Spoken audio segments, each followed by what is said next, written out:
Hot Springs Village Inside Out is a closer look at the greatness of Hot Springs Village, Arkansas and the surrounding areas. People, places, experiences. Hot Springs Village is one of the most beautiful places on earth. Join me, Randy Cantrell, and my co-host Dennis Simpson as we engage in weekly conversations to explore Hot Springs Village Inside Out. Today's show is brought to you by Central Arkansas's favorite radio station, KVRE. Find them on the dial at 92.9 FM. Stream them live at kvre.com. RE/MAX of Hot Springs Village. The award-winning RE/MAX of Hot Springs Village is the largest real estate office inside the village with over 30 full-time agents and support staff. Visit them to learn more about this beautiful place to solve your real estate needs. Call them today at 1-800-364-9007. Find them online at explorehsv.com. They are RE/MAX of Hot Springs Village at 1-800-364-9007 or online at explorehsv.com. Ike Eisenhower State Farm. Ike and his award-winning team have been serving the insurance needs of folks all around Hot Springs Village since 1998. Ike has qualified for State Farm's President's Club, Chairman's Circle, and Hot Springs Village Insurance Agent of the Year. Call Ike Eisenhower State Farm today at 501-984-4100. That's 501-984-4100. Find them online at ikeeisenhower.net. Call them today for all your insurance needs because, like a good neighbor, Ike Eisenhower State Farm is there.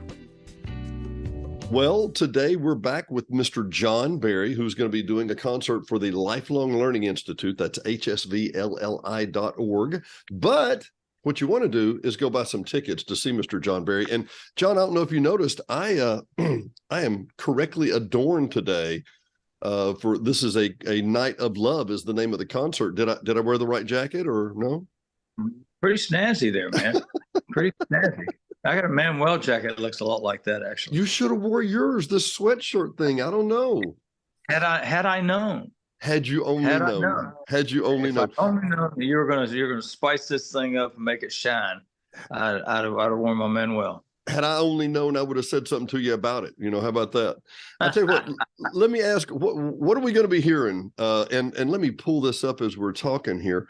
What are we going to be hearing? What kind of songs? And this is right after Valentine's Day, so it's February the 16th. But what are we going to be hearing? Yep.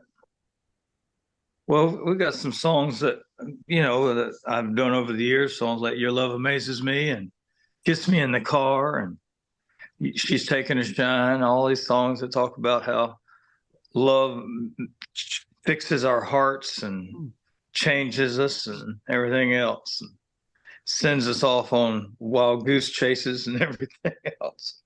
Seems to do that. So we're gonna sing lots of love songs. A logical, linear man or woman will go off the rails just to find love, won't they? Off the rails. That's what our souls see. Yeah, I like that. Tell me about your history. I mean, how did you get started? Grammy Award winning. Tell me the story.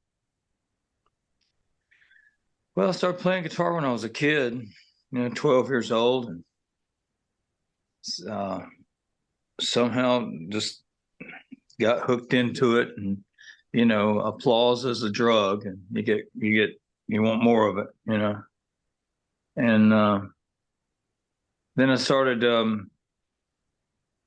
making records. I started recording. My dad, he knew how much I loved doing it. When I was 16 years old, I guess 17 years old, we started building a little music room in the basement of my house where my folks lived. And when I was 19, we turned it into a little 4-channel, 4-track recording studio. Did it say Fostex on any of the equipment? No, it was TX Tascam. Oh, the good stuff. Yeah. And we built a little studio. I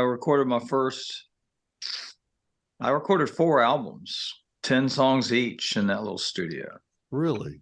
And I hope you never hear them because they're horrible. You think I'm joking? No, that's the criticism of history. If you had never done them before, you'd go, "Wow, these are great." And at the time, you probably thought they were great, but now you look back and go, I thought they were masterpieces. "Well, I they thought were." the world would be changed because of them, but I was wrong. They weren't No. masterpieces, and the world wasn't changed. But we recorded those 4 albums there, and then I recorded my next 2 albums in different studios outside of that. And then in 1992, I had done 6 albums at that point, I think. Let's see, 4. Let's see, well, I guess we did. Yeah, I ended up doing 6 albums independent. And then in 1992, I was with my wife. I was playing clubs in Athens, Georgia, and making a great living doing that. And I hadn't never thought about getting a record deal. Hadn't been on my radar really. I was perfectly happy. By that time I was playing maybe 2 nights a week in Athens. We had us a little farm north of town that was paid for. Had a little RV we traveled in and a truck for gear, and we would play Athens on the weekends. Then we take Athens as our hub, and we'd take the spokes out to go to Augusta, Georgia, or to go to Alabama or wherever it was. Take the spokes out and always go back to the hub on the weekend, And we were doing fine. Now, let me ask real quick, because and we're going to get to the great stuff here. I mean, this is amazing, but I heard groups like Kansas and others talk about the exact same thing, that they would be in a central location. It wasn't necessarily the world's greatest location, but it was equidistant to a lot of other places. And Sure. And you say, I mean, it sounds like you were very, very comfortable at that time, and I mean, had a farm paid for, and a lot of people are looking for fame, glory, money, want to pick one of those. And it sounds like you were really comfortable, and let's face it, making records is not always money, but it can be fame, right? It can be, yeah. It can raise your profile and that sort of thing, garner you some attention, and of course, music business is all about attention. Yeah. And how much attention can you get from your management company? How much attention can you get from your label? From radio, from the public? It's all about attention. Well, let me ask. So you were saying you were making a good living there in Decatur and areas around that. I mean, has that changed these days? Is it? Would you be able to do that? What you're doing today? I mean, would you be able to do that today? Do the venues pay as well as they used to, or no? Oh, I don't. I played for the Door. Really? That was I played for the Door. You must have been bringing them in, though, buddy. Oh yeah. Oh yeah. Oh yeah. And the restaurant and bar owners love seeing you walk in the door, right? Well, I don't know about that. I don't know if they love seeing me there or they put up with me being there, one or the other. They sold lots of food and drink. Yeah. We had a lot of fun. And but I was driving home late one night, and I don't know, 2:00 in the morning. And we lived at our farm was about 18 miles out of town. So it was a little bit of a 25-minute drive out. Mm-hmm. And I was driving down the road and listening to the radio, and the DJ came on and said, turn it up. Got a brand new song from Joe Diffie. And he plays a song called Ships That Don't Come In. Oh, I love that song. Oh, man. He got to the line, he sang, and to those who stand on empty shores and spit against the wind, and those who wait forever for ships that don't come in, hit me like a freight train. Because I could remember, I got home, I had tears in my eyes. And I've teared up more than once over that song, too. That was a world-class song. Yeah, world-class. I woke my wife up and I told her about this song of Joe's I'd heard. And I said, I appreciate the living I'm making, but I've dreamed bigger. And we sat up and we came up with a plan to go to Nashville every 6 weeks for a year. We'd go up and do one of these industry showcases. Yeah. And then we'd wait 2 weeks to hear. Then we'd organize another one, send out invitations, do it again.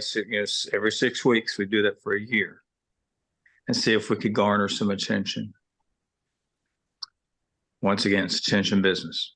Yeah, but what a great, but how methodical and linear. You didn't say, oh, we're just going to move there. And if it doesn't work, you were like, okay, every 6 weeks, and we're going to do that for a year. And this is a business plan. And if it didn't happen, if nothing happened in the year's time, then we'd punt. We'd make Athens our, for sure, permanent home, and we probably would have opened our own place, but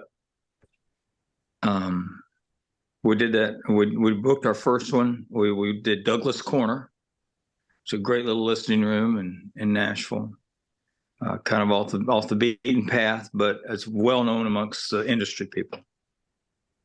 And we sent out 250 invitations, and my phone number was on there, and all the information about how to get a hold of me. And a guy named Herky Williams called me up that day, the day of the showcase, and wanted to go to lunch before the showcase. And I said, sure. And so we got together. He worked with Jimmy Bowen, who was the president of Capitol Records. And he kind of was very involved with running the publishing arm of Jimmy's business. And he had heard about me. Herky had heard about me from his sister, who went to University of Georgia. And he had been in Athens to hear a band called the Normal Town Flyers. A great band, local band, fabulous band. And he came by to see them, and he had heard of me from his sister. And while he was in town to see the Flyers, he came by to see me twice that night. And there was a line down the street, couldn't get in. So it kind of piqued his interest. And so when he got that invitation from me, he was all about it. He was anxious to come see us. So we went and had a bite to eat and stuff, and then we did the showcase that evening at Douglas Corner. We sent out those 250 invitations, like I said, and he was the only one who showed up. Well, no. Let me back up here, because I didn't know about these showcases. Number one, you sent out 250 invites, and you're saying to record executives and movers and shakers, and then the showcase is it 6 songs? Is it an hour? What do you do? Or you do whatever you want to do. It's a club, you use hour and a half set, whatever you want to do. Okay. I don't remember what we did. I guess we probably did a little over an hour. So it's not set aside just for you that night or for your guests that night. I mean, it's open bar. It's an open club. Yeah, open bar, open club, and do they call these guys A&R? Is that what they call them? Yeah, A&R guys. Yeah. Yeah, and is that the gentleman you were talking about? He was an A&R guy, or he just? Well, he did A&R sort of on the side. I'm not sure exactly what his legal description was, if he had one. Yeah. But he would find songs and pair them with artists. Herky's got a great ear for hearing this song and this voice singing this song. Really? He's got that talent. Yeah, he's a really, really good ear. He's a real good song guy. And as is Bowen. And he just worked with Jimmy, and mainly they played golf together, but they a lot of music business too. Well, and so you played just a few songs. You played regular set. Yeah, we played our set, and then afterward, and of course, of that list of 250 people, he's the only one who showed up. There were some other people we knew there, the locals that just would come there. There were a few folks from Athens that had migrated into Athens, to Nashville, who came to see us, So there were some people to sing for. It wasn't like it was an empty room, but of that list of industry professionals, there were one guy. Wow. And you knew the one guy. Cool. You'd already had lunch with him. Yeah, but the cool thing about that was that I sounded the same there as when I played in Athens, so that was good. I was kind of concerned. I didn't know if I sounded the same there as I did at home. And so afterwards, we went and got a bite to eat, and with Herky and all that. And then the next morning he calls me up. He says, "Hey, Jimmy wants to have you come over for brunch." I said, dude, we're already back home in Athens. So we left that night after we went home.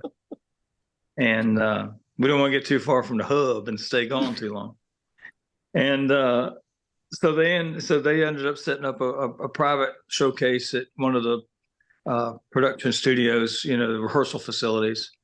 And me and the guys went up and did a showcase for Bowen, and the head of CAA booking agency was there, and David Corlew and Tom O'Grady, Corlew O'Grady Management, they came and with Herky's invitation, and played 6 songs with me and the band. And after we got done, Bowen came up and he shook my hand, thanked me for coming, and we talked for a few minutes. And he said, well, son, I guess you came here looking for a record deal, didn't you? I said, yes, sir, I did.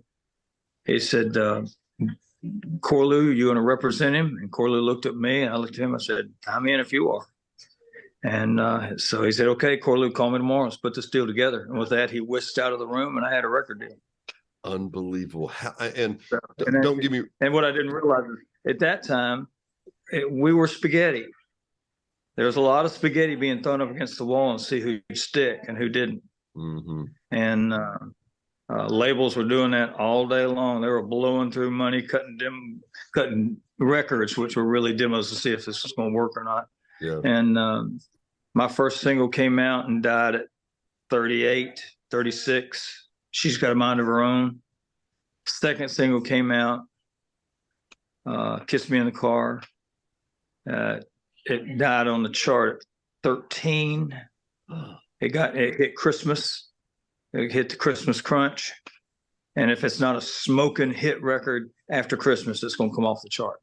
Really? But everybody thinks it's the number one record because the response I get from it is like, wow, I love that song, But that's what it was when it went to 13. Got some made, almost top 10. But then Your Love Amazes Me came out.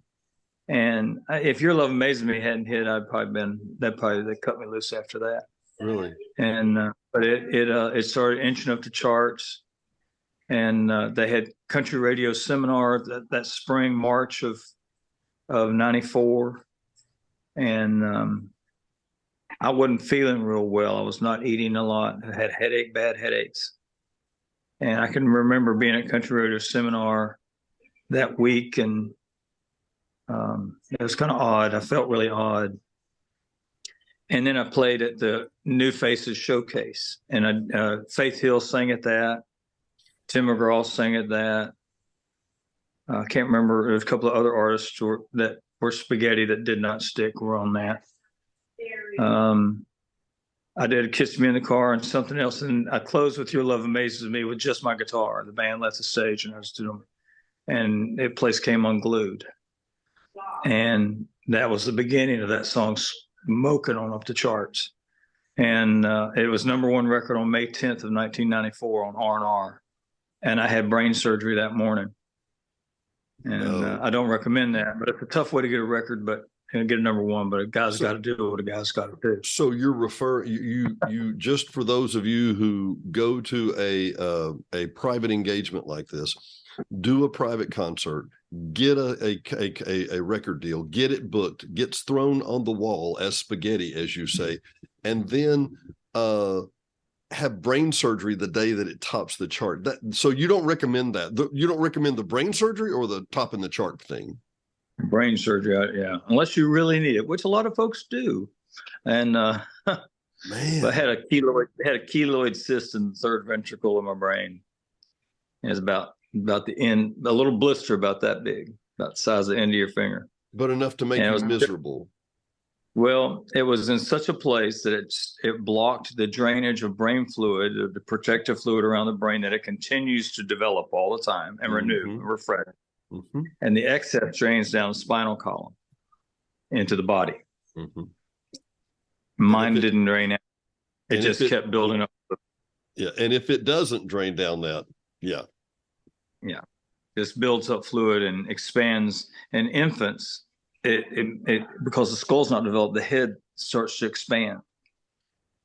And hydrocephalitis. Yeah, that's it. Hydrocephalitis. Yeah.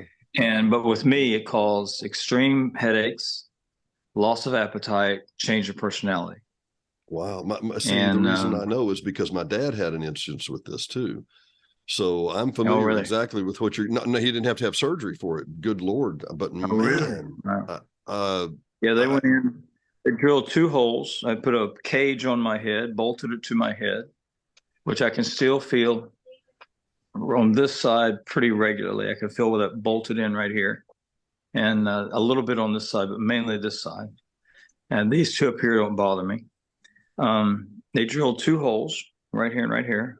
Went in with a fiber optic camera and a laser beam, and located it, plotted a course to it, and zapped a hole in it. And all the fluid drained out, and I woke up and I was me again with a very bad short-term memory, which I still have. Still tough, but so my wife went being my son Sean was born April 28th of 94. right. This was on May 10th of 94, and I had become a very different person. She was pretty much, I didn't talk to her for weeks and weeks on end. The last trimester of her pregnancy, didn't want anything to do with her. I was very cruel and very mean, and probably people around that time, my song was climbing the chart. Probably came across as very aloof, and but it's mainly, most of us just, I didn't want to talk to anybody because I felt so bad. Man, And I went down to 137 pounds. wow. Because I quit eating. Yeah. And but anyway, so well, health is a delicate balance. Oh yeah. So, I mean, and if you don't have it, I don't have to explain that to you. If you have it, yeah, it's all good. But if you haven't had it. But so my wife went from pretty much being abandoned to having to be my nurse. And well, I mean, after the surgery, how long did it take for your personality to reoccur?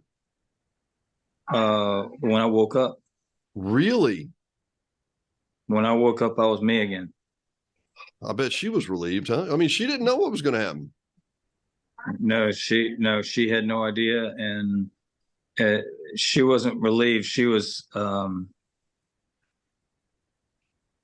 doubtful. I can imagine why. Couldn't you? Yeah. So how long had y'all been together before that, John? Let's see, 6 years. Really? So I mean, yeah. She had a good feel for your personality, who you were, what you were like, and then you just changed. Yeah. Wow. Completely. Wow. 180. So 180 degrees. So give me, we've had the 5 Mile High view. And if you don't mind, give me the 500 feet high. Your Love Amazes Me went from, hey, that's a great song, to my personality changes, so I'm back, and your love still amazes me, right? Yeah. Yeah, that when I sing that song, I have to think about her, that her love does amaze me because she held on somehow through all that. And it was pretty amazing. Yeah. So. And it's certain types of people that see that, let's just get through this. Let's get through this. I have faith he'll be who he was when he comes back. I hope. Knock wood, And I'm sure that was a low point. Yeah, it was pretty tough. Yeah, it was pretty tough. Best of times, worst of times kind of thing, right? Yeah. Wow. Yeah, it was mainly the worst. It was mainly the worst of times. Oh, man. And no reoccurrences since? Everything's been okay? No, I've been for checkups. Went for checkups for years, and then I had some headaches. I was actually back home in Athens, Georgia, and it was just happening, just a weird headache. And I went and had a checkup, and they decided to do a CAT scan, and the technician, we got it done. And he said, "Looks like you have a keloid cyst." And I said, "No, I had a keloid cyst back in 1994. And he said, "No, it looks like you've got a keloid cyst." And so I got an appointment to see a neurologist here in Nashville, and they verified I do have a keloid. It is back. It is there. But like she said it took 35 years to develop last time. Yeah. She said, we're just going to do a check. We're just going to keep a watch on it every, 5 years and see if it grows any. She said, we know exactly how big it is right now. We'll do a checkup in 5 years and see if it's developed anymore. In the meantime, if you start having some extreme headaches, loss of appetite, and change of personality, let me know. You were like, I know this drill. I've seen this routine. I'm there. I've got it. Yeah. As a doctor told my mom, who was 75 and had a cancer on her kidney, and she's a very thin lady, and you could actually palpate it and you could feel the tumor on her kidney. And as he took the tumor out and he explained it to her, he said, "You're going to die of something, but it won't be this." It's taken 75 years for it to develop. You're probably not going to live to 150. You'll probably be okay. That kind of thing. Yeah. Well, on behalf of my wife, I know what I have to ask now. Tell me about A Long-Haired Country Boy.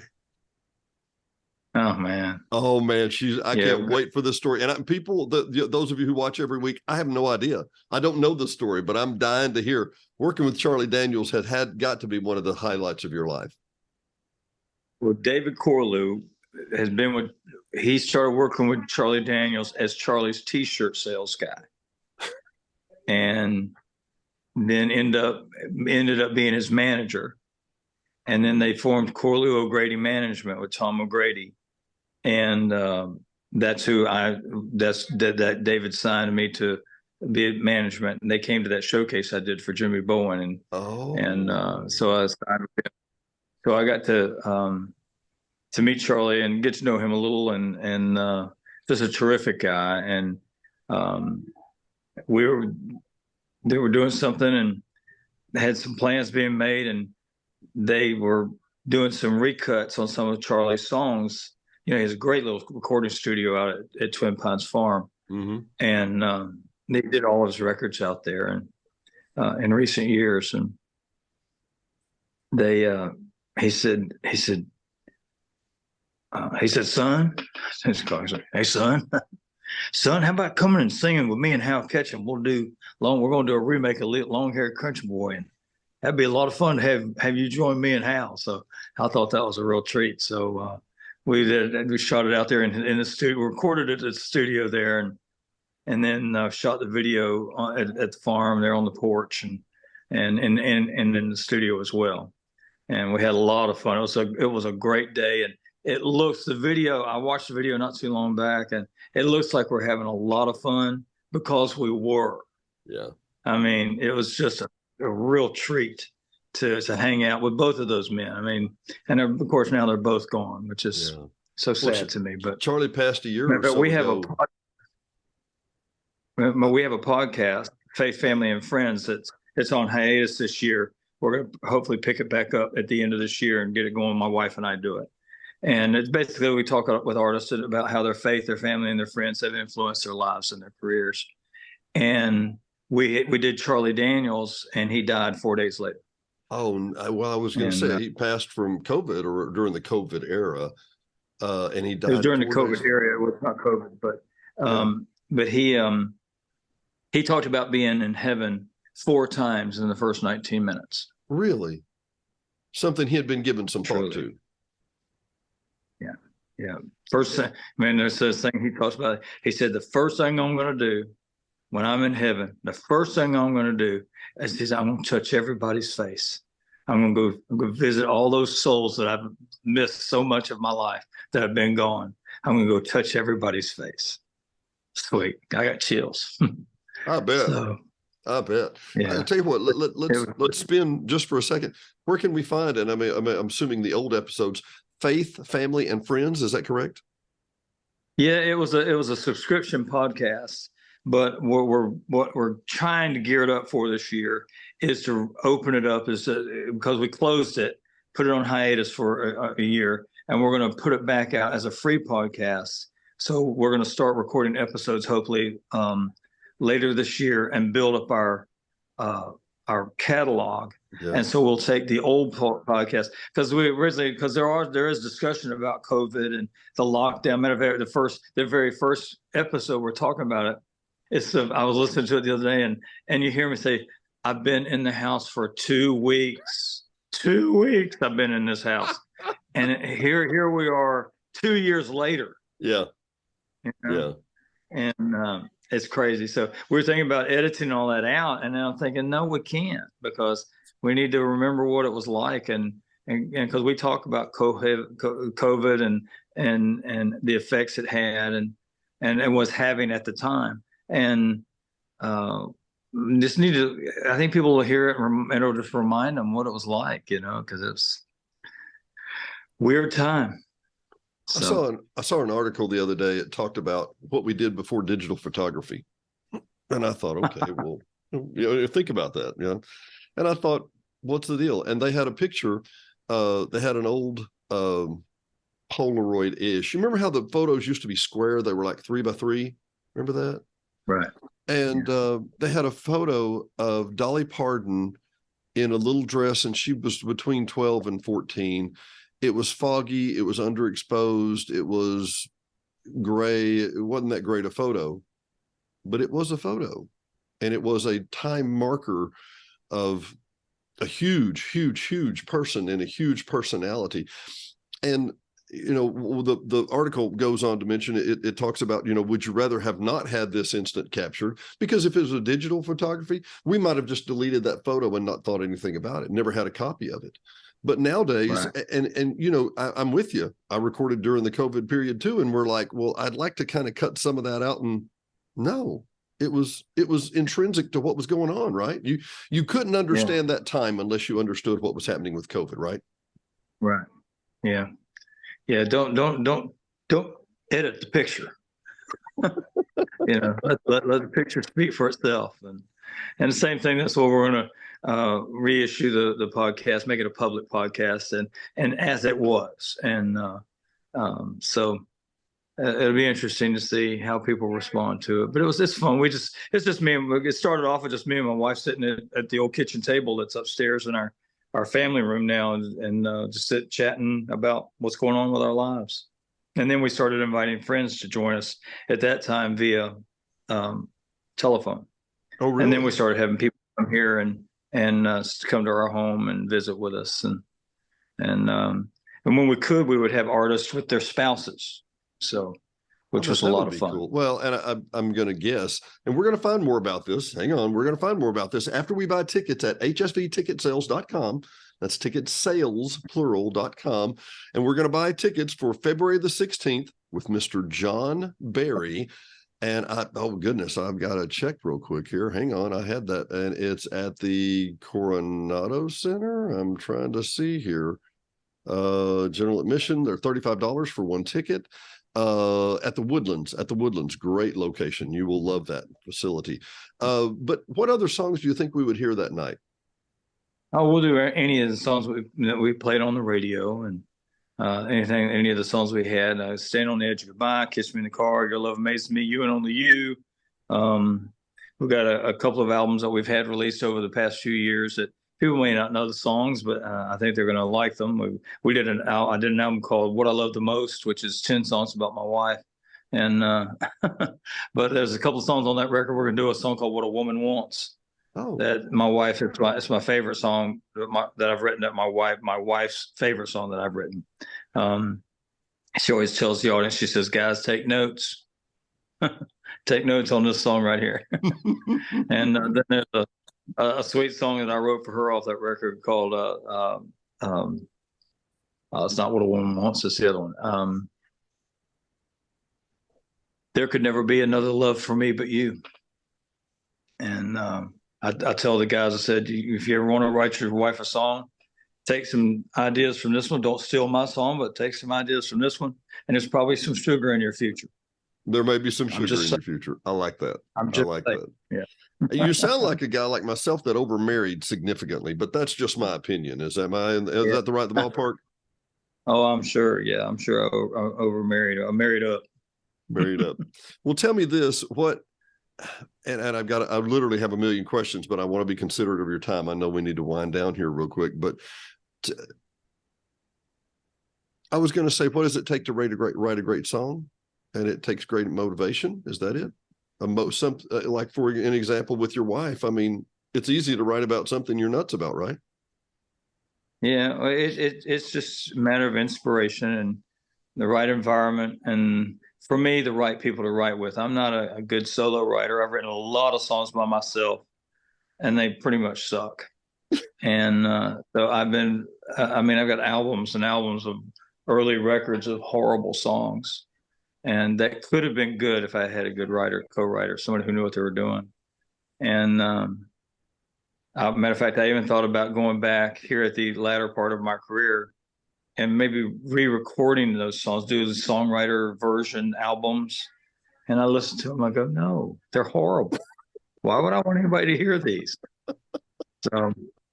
So I'm just going to let them go to their quiet little song grave. To their quiet resting place, right? Yeah, quiet resting place and never be heard. Well, so I joke because there's some people that we actually found a box of my first album, Humble Beginnings. I don't know if you can see that white cover back here. Yeah, but, sure. That's my first album, came out in 1979. And we found a box of them unopened. So we ended up having them available in our store, that one and another one called Waiting for You, which is my third. We found a half a box of those and people purchased them. I jokingly put a disclaimer in there, said that you've been purchasing this album, you refuse to listen to it just to have it as a memento. I think it was Jerry Salley and the trio that came through here the other day, and he made note, if you bought one of their CDs and you didn't like it and you sent it back, they would send you a CD they didn't like too, just to make it even. Oh, Jerry, he's a good guy. He is a great guy. And once again, let me tie this back into Larry Wilson, the Lifelong Learning Institute, which is hsvlli.org, which is putting on this concert on the 16th. Larry has introduced us to some fantastic people, and Jerry's one of them. I consider him a great friend now. He's a wonderful, wonderful guy. I want to go back. One last question. I'll ask the question. I promise I'll shut up, and then we'll be done. I want to hear how you met your wife. Oh, wow. How about that for a story? It was spring of 84, I guess. I want to say it's 84. My bass player, Michael, who is still playing bass with me, we're playing at a little club in Athens, Georgia called Rappers. Not like in rap music, because there wasn't rap music in 1984. It was called Rappers because it was in the basement of the old Davison's building, downtown Athens, where the gift wrapping department was. So they called it Rappers. Horrible name. It says since closed, and it became a strip club. So we jokingly called it Unwrappers. We won't go there. But so Michael and I were playing this little club, and we ended up playing that club for two years. I got booked there for 3 weeks over a 5-week period. By the end of our second week playing there, they had booked us. This was in spring of 84.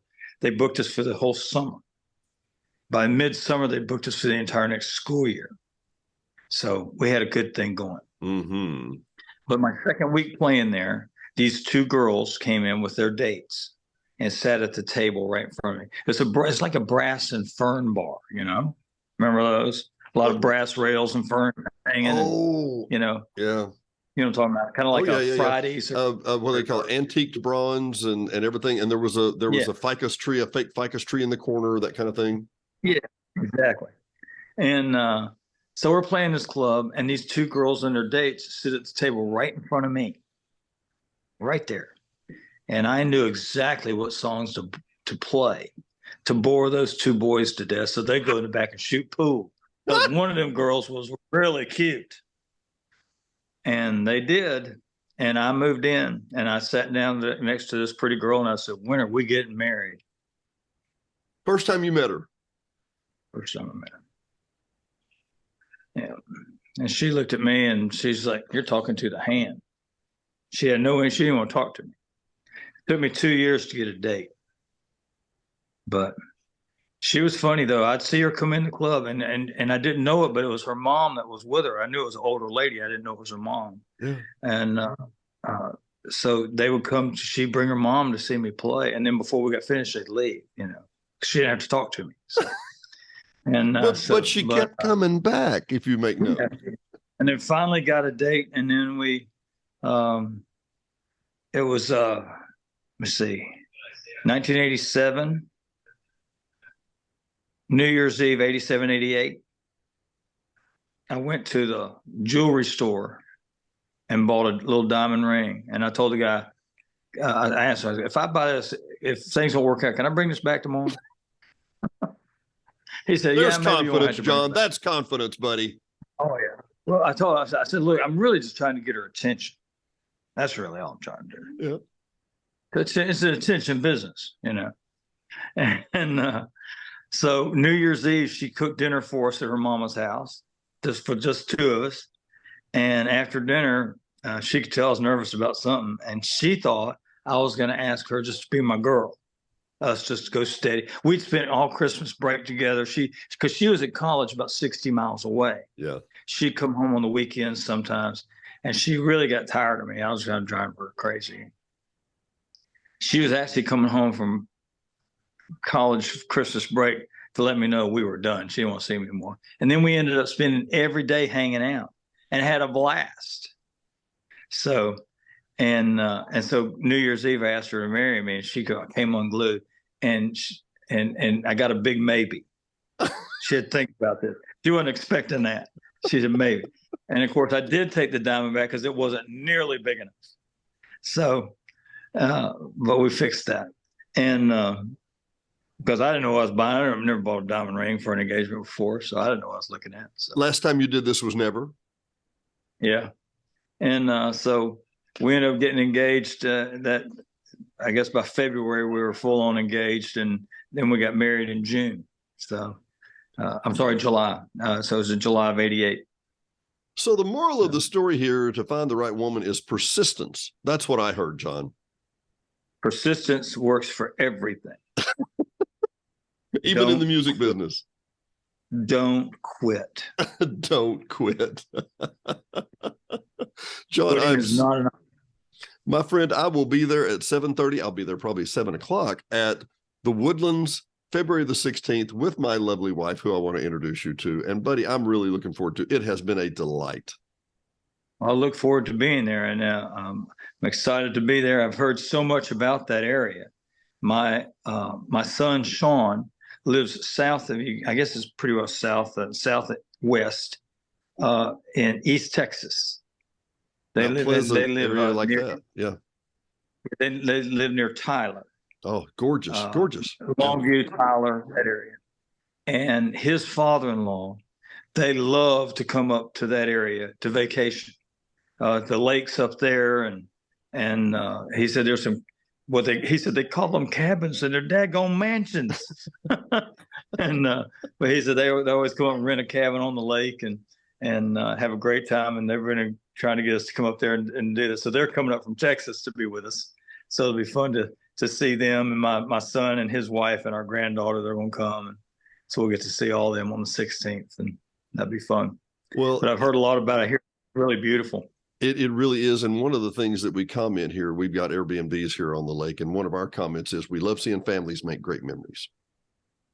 Doesn't get any simpler or harder than that. That's as simple as it gets, right? I mean, and hopefully you'll make a great memory with your sweetheart, wife, and or all the above, February the 16th, 7:30 at the Woodlands. John, great seeing you. Oh, I hope folks will come be with us. Promise. Talk to you soon, buddy. Thanks for watching and listening to Hot Springs Village Inside Out, a weekly podcast starring Hot Springs Village, Arkansas. Visit the website at hotspringsvillageinsideout.com.